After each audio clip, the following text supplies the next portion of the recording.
이 요나는 아무리 자기가 생각하고 또 생각해봐도 그것은 잘못된 하나님의 그런 명령으로 알고 나라와 민족을 위해서라면 애당초 내가 하나님의 이 사명을 저버리고 멀리 도망쳐버렸어. 그들이 하나님의 말씀을 듣지 아니하면 바로 회개하지도 않을 것이고, 그런다면 분명히 하나님의 심판을 받아 멸망할 것이다 라고 그렇게 생각을 하고 도망칩니다. 하나님의 낯을 얼굴을 피하기 위해서 갔던 욥바로 내려갔고, 욥바로 내려가자 자신의 계획에 딱 맞게 때마침 다시스로 가는 배에 오를 수가 있습니다.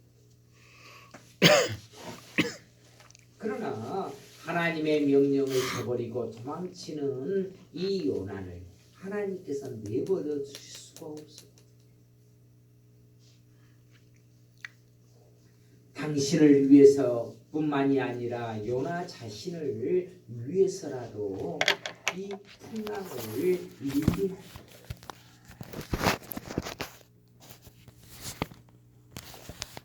요나는 배 갑판에 있지 아니하고 배 밑창에 내려가서 또 하나님의 음성을 들을까 봐서 잠을 청하고 있습니다. 큰 풍랑이 일고 그 배에 타고 있는 많은 사람들의 생명의 유혹이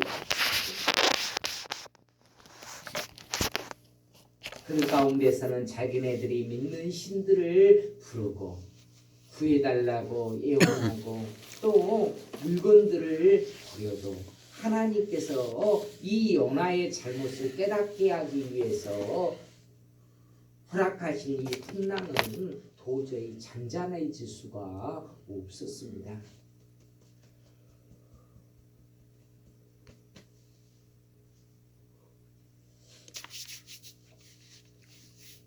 종교개혁자 마르틴 루터는 깊은 잠을 자고 있는 요나를 가리켜서 요나는 지금 사망의 잠을 자고 있다라고 그렇게 표현을 했습니다. 이 요나가 잠을 자고 있는데 이 요나를 깨웠던 사람은 그 배의 선장이었습니다. 하나님의 사람 요나가 잠들어 있을 때 그의 양심과 신앙이 마비되어 모든 사람들이 고난과 역경 가운데 그 어려움을 당하고 있었을 때 자기 자신은 홀로 잠을 자고 외면했던 그의 모습.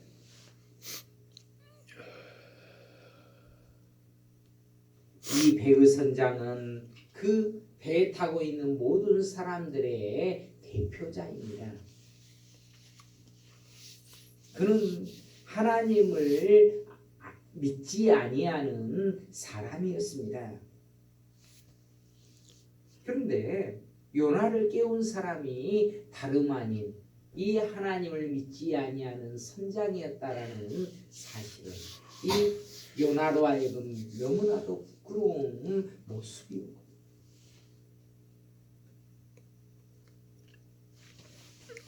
선장을 통하여 요나를 깨닫게 하시고 각성시키신 것 역시 하나님의 손길이었고 하나님께서 선장의 마음을 움직여 주심으로 말미암아 이 요나를 깨우게 하신 것이고, 우주 만물이 하나님의 장중에 있다라는 사실, 모든 피조 세계가 하나님의 섭리 가운데 뜻 안에 이루어 가신다라는 사실을 우리는 잊어서는 안 됩니다. 하나님의 섭리가 분명 역사해 주셨기 때문에 바로 선장을 통해서 요나를 깨우게 하신 것이고,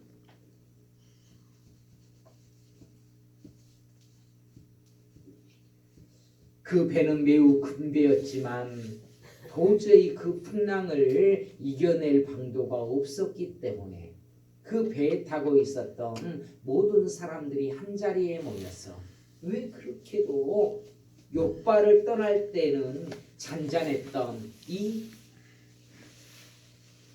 물결이 왜 갑자기 이렇게도 몰아칠 수가 있느냐? 분명 이 안에는 어떤 사람의 위에서 이 풍랑이 오게 되었다라고 그렇게 다들 그런 마음을 가진 거예요. 이 재앙이 누구 때문에 임하게 되었는지 그것을 알아보기 위해서 제비뽑기를 하게 된 것이고,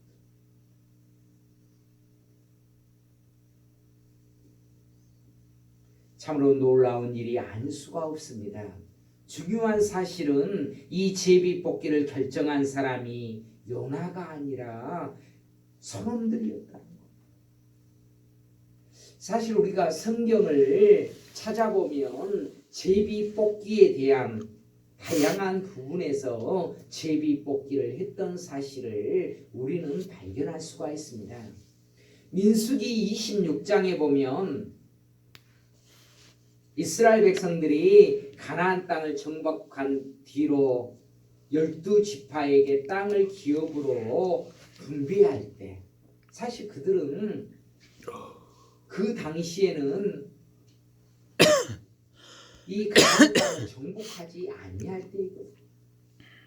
그런데 미리 먼저 각 지파별로 제비뽑기를 하게 된 것입니다.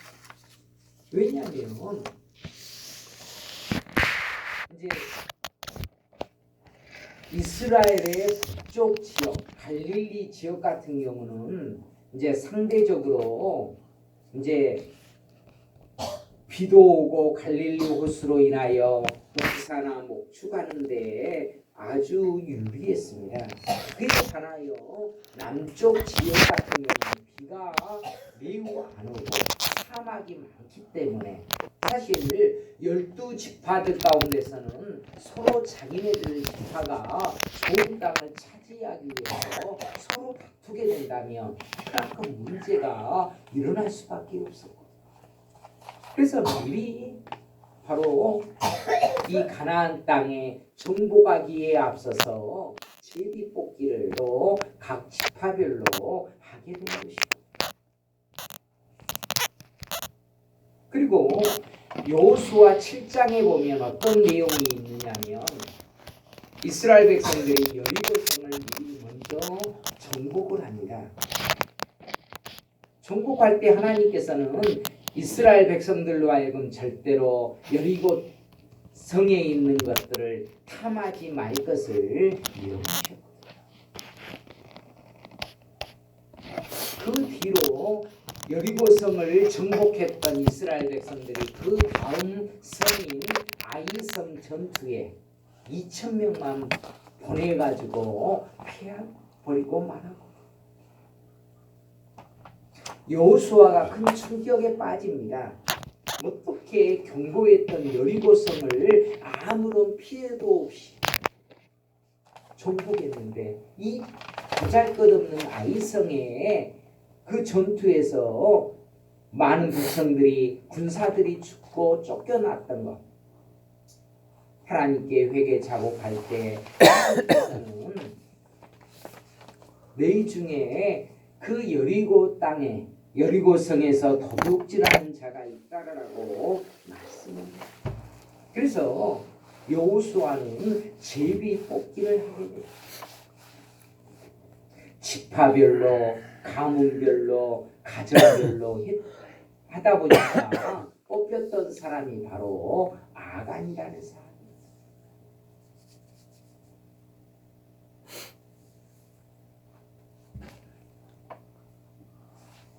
그리고 신약에 넘어오게 된다면 예수님의 12명의 제자 가운데 가룟 유다가 예수님을 팔아버리고 은 30냥을 받았는데 나중에 보니까 예수님께서 돌아가시고 난 다음에 보니까 너무나도 자신이 잘못된 것을 후회하고, 그러다가 그는 자살로서 그의 생애를 마감하고 맙니다. 그래서 그 사도행전